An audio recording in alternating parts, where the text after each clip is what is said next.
প্রিয় দশম শ্রেণীর ছাত্রছাত্রীরা যারা এবছর ক্লাস 10-এ উঠেছে, অর্থাৎ প্রথম ইউনিট পরীক্ষা দিতে চলেছ ভূগোল, তাদের ভারত থেকে কিছু প্রশ্ন আমি সাজেস্টিভ করেছি। আজকে পার্ট 1 হিসাবে কিছু প্রশ্ন আমি নির্বাচন করেছি। এগুলো নাও, দ্বিতীয় স্টেপে আবার পার্ট 2-তে আমি কিছু প্রশ্ন নির্ধারিত দিয়ে দেব।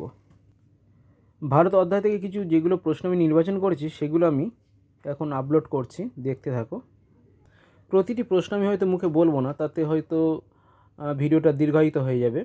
আমি ভিডিও করে দিচ্ছি, তোমরা পারলে খাতাতে এগুলো টুকে পড়তে থাকবে। খুব ভাইটাল প্রশ্ন সব, মুখে আমি বলছি না, তোমরা প্রশ্নগুলো অবশ্যই দেখো। খুবই সুন্দর সব প্রশ্ন। আশা করি এই জায়গাগুলোতে কিছু কিছু প্রশ্ন ছুঁয়ে যায়, দেখবে অবশ্যই। যারা এখনও পর্যন্ত জেপি স্টাডি সেন্টার চ্যানেলটি সাবস্ক্রাইব করোনি, অবশ্যই করো।